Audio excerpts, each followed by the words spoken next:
하나님의 말씀 예레미야 30장 18절에서 22절까지 말씀입니다.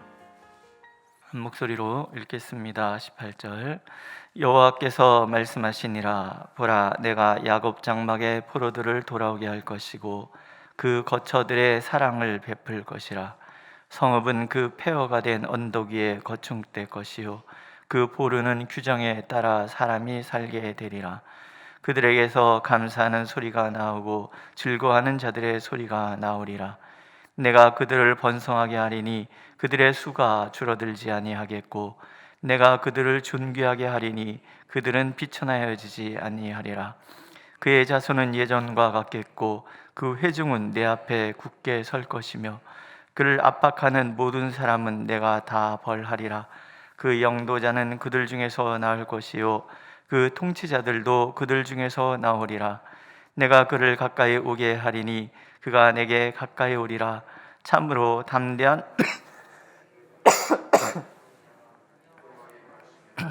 너희는 내 백성이 되겠고 나는 너희들의 하나님이 되리라. 아멘. 하나님의 말씀을 어떤 마음으로 대하고 어떻게 읽어갈 것인가 하는 것은 굉장히 중요한 것입니다. 하나님의 말씀이 살았고 운동력이 있다라는 이야기를 우리가 듣죠. 하나님의 말씀은 그래서 살아계신 말씀이다 이렇게 얘기할 때에 여러 가지 의미로 그 의미가 쓰여지겠죠. 하나는 그 교훈 자체가 살았고 운동력이 있어 우리의 심령과 골수를 찔러 쪼갠다. 그러니까 우리를 변화시키는 능력이 있다. 그렇게 우리가 해석할 수 있습니다. 그래서 하나님께서는 내 말이고 풀이 같지 않느냐, 몽둥이 같지 않느냐 이런 얘기를 통해서 우리의 삶을 새롭게 바꾸는 능력에 대한 말씀을 해주시기도 하시지요. 그렇게 성경을 읽는 방법도 있지만 또 한편으로는 이 말씀의 살아있음을 문자 그대로 우리가 받아들일 필요도 있다라는 거예요. 그러니까 오늘 내 삶의 정황에 하나님께서 들려주시는 말씀이라는 것도 있다라는 거죠. 이거는 2000년 교회 역사 속에서 끊임없이 그렇게 시도되어 왔고 지금도 그 서울의 어떤 큰 교회는 말씀의 그 현재성에 대한 이야기들을 통해서 사람들이 굉장히 많이 변화가 일어나는 그런 교회도 있습니다. 제가 예원 참된 교회에 와서 이 교회의 상황을 이렇게 보면서 혼자 나름 기도하는 것들이 있었습니다. 그리고 그렇게 기도할 때 하나님께서 제게 말씀을 통해서 주신 약속들 이런 것들이 있었는데 오늘 그 얘기를 좀 드리려고 합니다. 오늘 본문의 말씀이 제가 이쪽으로 우리가 이제 이전을 하고 그러면서 기도할 때 주신 말씀 중에 하나입니다. 교회가 이런 어려움을 겪고 나면 사실은 교회 자체가 굉장히 에너지를 소모했기 때문에 사실 어렵습니다. 저는 이 말씀 안에 폐허라는 말이 나오죠. 아시다시피 교회가 어려움을 겪으면서 수많은 우리 형제 자매들이 교회를 떠났잖아요. 수많은 사람들이 부천 지역이나 또는 다른 지역으로 흩어졌고 또 그러면서 우리 스스로의 마음도 굉장히 많이 무너졌었단 말이죠. 제가 처음에 왔을 때 뵀던 성도님들의 모습은 지금 모습하고 달랐어요. 굉장히 날카롭고 어둡고 세 보이고 뭔가 이렇게 적대감을 가지고 바라보는 눈빛들 이런 것들이 보였어요. 그러니까 목사하면 다 잡아먹을 것 같은 그런 표정들 그러셨어요. 그러면서 또 한편으로는 굉장히 슬프고 깊은 탄식 속에 있는 듯한 그런 모습들을 많이 봤죠. 사실 그게 굉장히 아팠어요. 제가 계속 올 수밖에 없었던 이유 중에 하나는 그 아픔이 이렇게 마음에 닿아서 떨쳐버릴 수 없는 어떤 그런 것들이죠. 같은 목사로서 내가 무엇을 해드릴 수 있을까? 이 구멍난 마음들, 이 상처받은 마음들을 내가 어떻게 해야 될 수 있을까? 이제 그런 고민들을 많이 했던 시기가 있습니다. 오늘 하나님께서 이런 말씀을 주시는 거예요. 첫 번째는 뭐예요? 환경의 회복에 대한 이야기를 들려주시잖아요. 돌아올 것이다. 흩어져서 방황하는 그 영혼들이 돌아올 것이다. 우리가 다시 모여서 하나님을 예배할 수 있도록 하나님께서 돌아오게 하실 것이다. 두 번째는요, 우리들의 거처들을 사랑하신다 그러잖아요. 폐허의 성읍이 다시 재건될 것이다. 우리가 확 무너져 버린 어떤 그런 교회의 그 틀을 하나님께서 다시 새롭게 세워가시면서 교회가 또 다른 부흥을 맞이하게 되는 거죠. 부흥은 굉장히 다양한 모습으로 다가올 터인데요. 세 번째는 마음의 회복을 약속하시잖아요. 그들에게서 감사하는 소리가 나오고 즐거워하는 자들의 소리가 나오리라. 우리가 감사를 잃고 즐거움을 잃어버리면 사실은 교회가 아니잖아요. 교회는 즐거워야 돼요. 기뻐야 돼요. 근데 즐거움과 기쁨과 찬송과 감사의 소리가 사라지고 분노의 소리가 나오는 그 순간부터 사실 교회가 시험이 들은 거잖아요.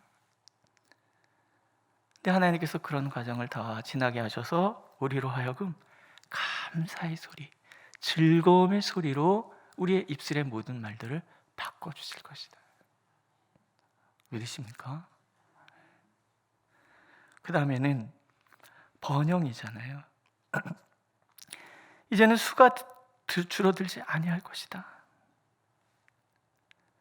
하나님께서 우리가 믿음 안에 견고히 섰을 때 우리를 통해서 하나님이 주시는 약속은 우리가 또한 번성하는, 결코 이제 수가 줄어들지 않는, 막 2,000명 교회의 시스템을 가지고 있다가 500명으로 줄면요 2,000명 때 보지 못했던 것들이 막 보이기 시작을 합니다. 우리는 2,000명이 넘는 그 버릇이 있어서 500명의 교회의 틀을 우리는 이해를 못할 수 있어요. 그 도드라지는 것이 뭐냐면 교회 안에 이렇게 끼리끼리가 많았어? 이런 것들이 보이실 거예요. 2,000명이 넘을 때는요 안 보여요. 그리고 교회 전체가 하나로 갈 수 있는 방법이 없어요, 대형 교회는. 그래서 소그룹이 중요한 거예요. 소그룹을 다른 말로 끼리끼리라 그러는 거거든요. 근데 수가 확 이렇게 줄어들면 그게 도드라져 보여요. 불편해질 수 있어요. 100명에서 200명 되고 200명에서 300명 될 때 일어나는 현상들을 지금 우리가 보고 있는 거예요. 전에도 그랬을 거예요. 근데 이런 과정들을 다 겪어나야 우리 서로가 하나가 되는데, 지금 코로나 때문에 우리가 하나가 될 수 있는 기회를 우리가 가져보지도 못했어요. 그렇죠? 그러니까 우리가 서로가 이게 뭐 나오는데 가까운 듯하면서도 아닌 듯하고, 우리가 동지인 듯하면서도 아닌 듯하고 막 이런 생각들이 막 있을 거란 말이죠. 조금만 기다리셔야지 돼요. 이 상황이 다 지나가면서 우리는 틀림없이 하나됨을 이루어 갈 거예요. 믿으시죠? 우리는 결코 수가 줄어들지 않을 것이고, 하나님께서 그렇게 우리가 다시금 우리의 가치와 또 우리가 추구하는 방향을 향하여 나아가도록 붙들어 주실 거예요.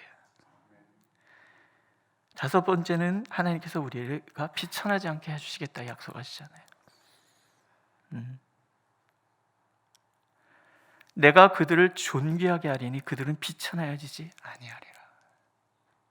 얼마나 속상하고 부끄러웠어요. 안 그렇습니까? 그러니까 처음에 딱 왔는데 막 현수 막 여기저기 막 붙어 있는데 한숨이 나. 한숨이. 이거 어쩌냐. 근데 그럴 수밖에 없었던 그런 상황이란 말이죠. 우리는 그렇게 생각해요. 하지만 그러면서도 우리 마음에 답답함들이 있었단 말이죠. 사람들이 우리를 손가락질하는 것 같아 보이고, 그러나 이런 시간들을 다 지나고 이제 하나님께서 약속하신 것은 뭐냐면 더 이상 비천하여지지 아니하리라. 도리어 존귀하여지리라. 그 자손들을 예전같이 굳세게 서서 어떤 대적에게도 굴하지 않는 그런 교회 되게 해주리라. 그렇게 믿고 받아들였습니다. 그 다음에는 지도자가 그들 가운데서 나올 것이다. 이게 뭐겠습니까? 이방에 의해서 굴복당하고 압제당하는 일이 없을 것이다라는 거예요. 그 얘기는 하나님께서 이곳에 우리의 지도자가 되셔서 더 이상 우리가 굴복당하거나 압제당하는 일 없이 견고히 서게 될 것이다라는 거예요. 우리 에베소서 말씀에서 영적 싸움의 끝에 우리에게 주신 선물이 뭐예요? 서는 거잖아요. 교회가 서는 거예요. 우리 다 경험한 바잖아요. 휘청했단 말이죠. 이 휘청한 것이 회복되는 것은 참된 교회든 예언 참된 교회든 마찬가지인 거예요. 이 회복되는 시간들이 필요한 거예요. 이걸 어떻게 잘 회복할 것인가가 중요한데 우리가 믿는 것은 한 가지인 거예요. 하나님. 그래서 우리가 기도해야 되는 거예요. 저는 코로나보다 더 무서운 게 뭐냐면 이 코로나 때문에 교회가 기도가 식을까 봐 그게 걱정인 거예요. 물론 각자 흩어진 자리에서 기도하시겠지만 그러나 함께 모여서 기도할 때와 흩어져서 자기 자리에서 기도할 때의 내공이 확실히 다르다는 거 아시죠? 우리가 기도로 하나님 앞에 무장을 하면 하나님께서 우리를 세워주시는 거예요. 그 어떤 압제에도 굴하지 않는 교회로 바꾸어 주실 것인 거지. 마지막 제일 중요합니다. 하나님께서 우리에게 주시는 약속. 그런 어려움의 시간을 보내면서 제일 마음에 든 생각이 무엇입니까? 하나님께서 우리를 버리셨나? 하나님께서 우리와 함께하지 않으시나? 하나님은 왜 우리가 이렇게대로 내버려 두시는 건가? 이런 생각 들으셨을 거예요, 틀림없이. 그렇지 않더라. 하나님께서 우리가 하나님께로 가까이 나가도록 만들어 주시는데 뭐라고 말씀하십니까? 담대히 나가도록 만들어 줄 것이다. 하나님이 우리와 함께 하시게, 기꺼이 함께 하셔서 우리를 붙들어 주시고 인도하시는데 마지막 말씀이 너무 은혜스럽잖아요. 너희는 내 백성이 되겠고 나는 너희들의 하나님이 되리라. 우리가 하나님의 백성이라는 거 굉장히 중요합니다. 올 한 해 그리스도 안에 머물라, 다른 거 아닙니다. 하나님은 나의 하나님, 나는 하나님의 자녀. 이 가치, 이 존귀함을 우리가 잃지 말자라는 거예요. 코로나 시대를 지나가지만 우리가 결코 잊지 말아야 될 것, 그것은 하나님이 우리의 하나님이시라는 거예요. 하나님 우리를 가까이 하시겠다고 약속하신다는 거죠. 그래서 저는 이 말씀을 함께 의지해서 우리가 기도했으면 좋겠다 싶습니다. 하나님 우리 교회가 말씀대로 서게 해 주시옵소서. 우리의 연약함들은 이제 하나님 다 지워주시고 오직 우리가 주님의 십자가의 은혜 안에 그렇게 하나님 안에 함께 서게 하시옵소서. 그렇게 우리가 교회를 위해서 기도하면 하나님의 약속이 우리에게 온전히 이루어질 줄로 믿습니다. 기도하겠습니다.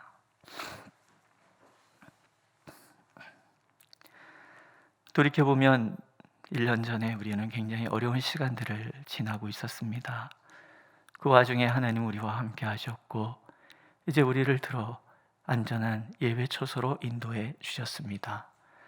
주님 앞에 우리가 합심하여 간구하오니 이 말씀처럼 이제 우리를 회복시켜 주옵소서. 무엇보다도 하나님의 백성, 우리의 하나님, 이 가치가 우리 안에 풍성함으로 열매 맺도록 은총을 베풀어 주시옵소서. 그렇게 우리가 손에 손을 잡고 기도하며 하나님 앞에 가까이 나감으로 하나님, 주님 우리에게 베푸시는 그 풍성함의 은혜가 가득한 교회 되도록 인도하여 주시옵소서. 하나님, 떠나온 교회도 붙들어 주시옵소서. 그곳에 남아있는 하나님의 백성들, 그들의 눈물과 아픔도 닦아주셔서 참으로 그 교회나 이 교회나 숲을 이루어갈 수 있도록 하나님 축복하여 주시옵소서. 예수님의 이름으로 기도드렸습니다. 아멘.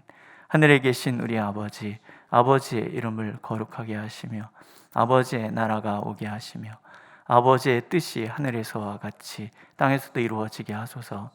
오늘 우리에게 일용할 양식을 주시고 우리가 우리에게 잘못한 사람을 용서하여 준 것 같이 우리 죄를 용서하여 주시고 우리를 시험에 빠지지 않게 하시고 악에서 구하소서.